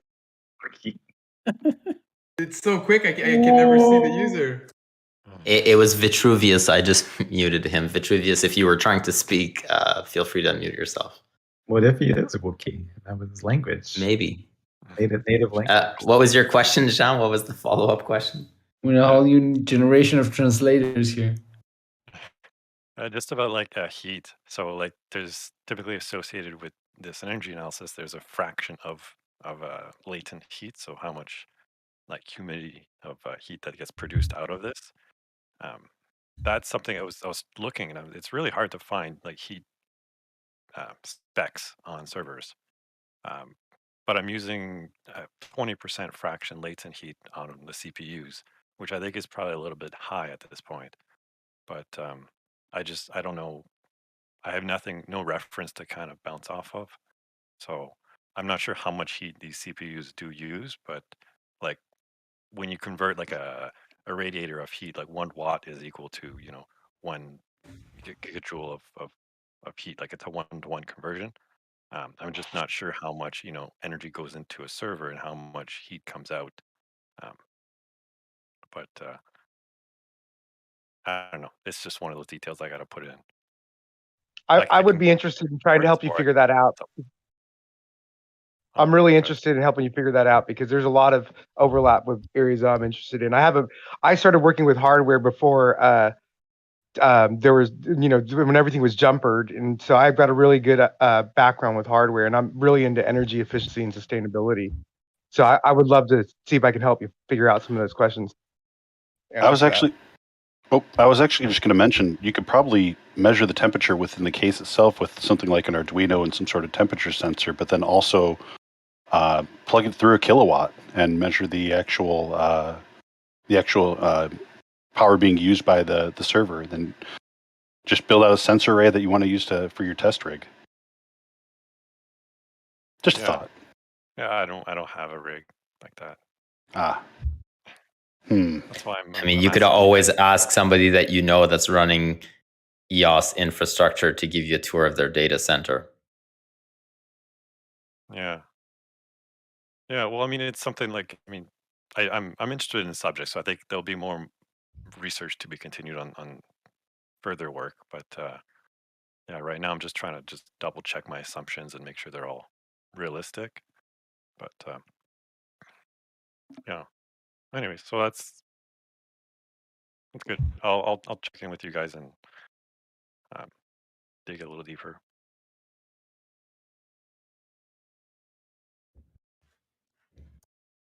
Cool, but you definitely found the right place to ask the question. That's for sure. Yeah.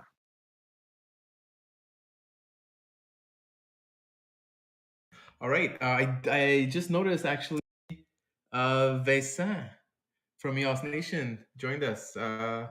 Welcome. I think it's one of the few first times that Vincent gets to join us for the Fireside Chat. And for those who were here last week, I talked about a program that Vincent has been working on now for a few years, where he's been making partnerships with universities and getting students to work on some EOS projects. So, Vincent, why don't you say hi to the Fireside Chat here?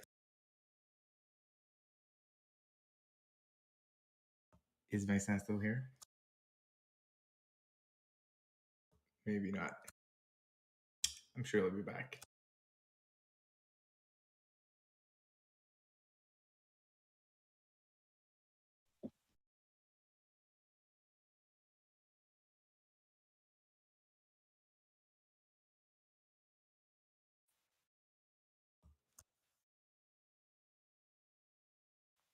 Can you guys hear me now? Beautiful. All right, great. Thanks for introducing me, Stefan. So yeah, I'm a founder at the EOS Nation. I've been doing some admin stuff for the business for since the beginning. And so I'm super passionate about EOS, and I always have plenty of ideas of different projects to create. But since I'm doing admin stuff and the art tech team is already busy on other things, I found a great way to bring some developers to EOSIO and mainly EOS. So over the last 2 and 3 years, I've been doing some partnerships with plenty of universities and trying to get some student developers to build some prototypes on EOS. So right now I have 30 junior devs working on 5 different prototypes. And before that, I worked with about 24 junior devs working on 4 prototypes. So now the prototypes that I have are like version 2 of the past projects that we did with the students. And I found a great way to scale this to grow to many, many more students. So I think we can grow that to 100 and many hundreds of developer in the future without taking too much of our time. So I think this is super good for EOS to bring more devs. So the 5 projects that we have right now, we have like 2 ticketing platform for NFTs, NFT tickets basically, like Ticketmaster, Eventbrite, things like that. So there's 2 teams, so 14 junior devs working on those. We also have like a decentralized voting app that allows Eden members and EOS accounts to vote on different things, and then propose some arguments on both sides in a decentralized way and with like EOS identities. I think that's super cool. We also have another project working on a UI to do some special payments, and what else? And yeah, another UI to like download EOSIO transactions easily to a spreadsheet using like our diffuse history at EOS Nation. So those are the 5 projects that we have right now. What I wanted to mention was mostly like this strategy basically to bring EOS to bring devs to EOS. So I think there's lots of benefits for us to do that and to scale that worldwide with the community at some point. So I think it's a good way to bring devs to learn about EOS, experiment on it, and build prototypes and all that at a very low cost. So just to give you some details, the cost for the 30 junior devs that we have right now is maybe $500 per team for a period of about 4 to 8 months full time that they're working on these projects. So these are not like internships. These are end of year projects. So they call it senior year projects. So I think it's super cool because they get to to play with the technology and learn. And then once they do that, and they already learned about EOS, then their training is like already started, and then we can hire them as an internship where they already have that training. So it's good for us. And then after school, they already have like their senior year project. Then they had some subsidied internship, and then we can hire them. And they're not like freshly out of school. They just basically had some training because they worked with us. So I think it's super good for the business to hire juniors that have decent experience and are interested in blockchain. So while working with them on these projects, we can see which ones seem like a good candidate. So it's good that to learn about these devs. And then I think it's super good to bring like open source prototypes to the community. So at some point, I think it would be nice to have like a platform where we can showcase all the different prototypes so that the rest of the community can take those prototypes and bring them to the next level and bring them to the market. So yeah, I think there's plenty of opportunities with the universities. So like I said, senior year projects. There's also non-paid internships, and then paid internships with the students that are good candidates. And then there's like student blockchain associations that we can do partnerships with, or send some money for marketing and things like that. Make them teach their community about EOSIO and EOS.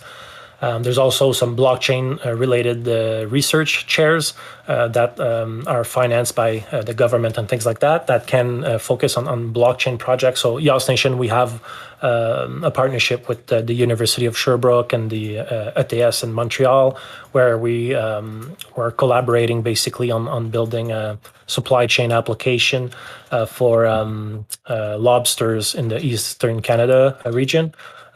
So there's other partners in there, industry partners that work with IoT devices and things like that have that expertise, and now they're gonna like integrate EOS with their IoT devices and stuff like that. So basically, just wanted to say lots of good opportunities with universities to bring the devs into EOSIO. I understand not these projects won't always be awesome at the beginning. There's when we get students to do stuff, there's always some stuff to redo after, but I think all the other benefits make this a good strategy. And the way that we do it to save some time, because I cannot take our CTO Denis Carrière too much of his time to answer the technical question of the students. What I do is I plan like one meeting every 2 or 3 weeks when they have questions, and I plan the meeting with all the devs in the same Zoom room. That way we have one meeting and Denis answers all the questions, and takes an hour and a half, 2 hours, and then they can go on and build. And I think this is a great way to build EOSIO, bring developers to EOS, and yeah, that's pretty much it. Just wanted to share that with you guys, and if you have any questions, don't hesitate. Yeah, thanks for the detailed breakdown. Not often that we get updates from what you've been up to for the last 2.5 years here on the Hot Sauce. Usually it's more of the short-term style, but yeah, that was great. And you know, Vincent's been working like 2-3 years building these pipelines with these students and building these processes. And it's you know, just the other day he mentions in our team chat like, oh yeah, Denis getting on a call with 22 junior devs tonight to you know, answer their questions. And it was just like, I had no idea this was coming up, and it's just very, you know, very impressive that we keep building more students there that are interested in building in EOS. They get practice building in EOS. They're likely to want to have a job hired by someone in EOS. So it just yeah, a lot of positive reinforcement going on there in that project. So I mentioned it last week, and then I talked to Vincent about it. I asked him if he wanted to come share what he's been up to. So yeah, thanks for sharing, Vincent. Yeah, and one thing I would want to add is many people in the community are not like developers, they're not tech people, and they would want to get involved and do other things than just chat in Telegram. I think this is a good opportunity. Reach out to your local universities, try to find if there is any course on for developers, and then contact these teachers. Try to see if there's any like senior end project, senior year-end project for them. So try to build those relationships with your universities and the teachers, and try to find which teachers are responsible for these projects, and then contact them and tell them, well, yeah, we can do some prototypes and projects basically on EOS, and EOS Nation can be a partner in this. So often you need like a business to be a partner to get access to that. Just know that we're always looking for more teams as long as we can scale this idea, and I'll bring these devs on the same Zoom call so that we save some time. But yeah, if you're not a dev, you're not a techie, there's still something you can do to bring more devs to EOS, and I think this is a great way. So yeah, that's it. I mean, I'm looking at Jesse here, wondering if the bees are listening to this. But yeah, that's a great suggestion, Vincent, because clearly reaching out to universities works. Vincent has been proving that for the last 2-3 years. Yeah, I'll be in touch. Thanks. Awesome. Hi, afternoon now. Hi, Hello. Milo. Yeah. Welcome to the chat. Yeah, thank you very much. It's been a while. I've been listening to everything happening. It's cool. I love the project I'm hearing about. I love to contribute to this project, but I'm not a developer. I'm not a techie guy. But I'm a content developer. So I don't know which way can I contribute to this project to also make it work out. Content Hello? developer, yeah. There's a few places you could look to. A lot of people are looking for content developers kind of on EOS right now. There's a few organizations, the Bees, EOS Support. They're looking to produce a lot of content, especially for newcomers to clearly explain things. Or like Vincent say, reach out to your local university, see if they have interest in doing some sort of project with EOS. See where that goes. All right, we're coming up on 2 hours. And thanks for joining, Milo. Hey, Willow. Hello? Yeah, I got you. I got what you said. Yeah, what I wanted to say is if you're a content developer or whatever you do, if you have an idea of a project, create a project proposal, write the idea, and then you can go to reach out to universities, and then you can propose that idea. I think this is like the hardest part, is to find these great ideas and someone to act as a client for that idea, and then EOS Nation can be like the technical partner, to be the mentor for the developers. And I suggest that if you guys want to push that, I found that it's better to give a clear scope of work and very simple scope, because what you want from the students is to build something that works, and then that can be taken back by other teams. So the documentation needs to be super clean, and it's not important that they do something really huge if in the end no one can use it. So it's good that to keep the scope very small, and make sure that they do all the testing and things like that. So I think that's the way to go right now with student projects. Hey, and Vincent, one thing maybe you can clarify is that these are students working on, this is like part of their course credit, right? They need to do a project for their engineering school anyways, rather than it being some, they need use cases to do for these projects. So this is just, they're looking for these. They're looking for use cases and tech partners to help mentor. And these opportunities are common out there. Is that right, Vincent? Yeah, that's exactly right. So that's what's fun about it, is they are searching for interesting projects. They all have heard about blockchain, but never used it, never tried to build on it. So it's a good opportunity for them. And the other thing is, like, when I present a project, often there's going to be like one group interested, but then maybe two more joins. So let's say for the ETS in Montreal, I proposed one project, and then 3 groups popped up. So there was many people interested in building on blockchain because they all heard of it. So we can propose interesting projects for them. So it's a win for them and for us. Well, we're bringing more devs to EOSIO.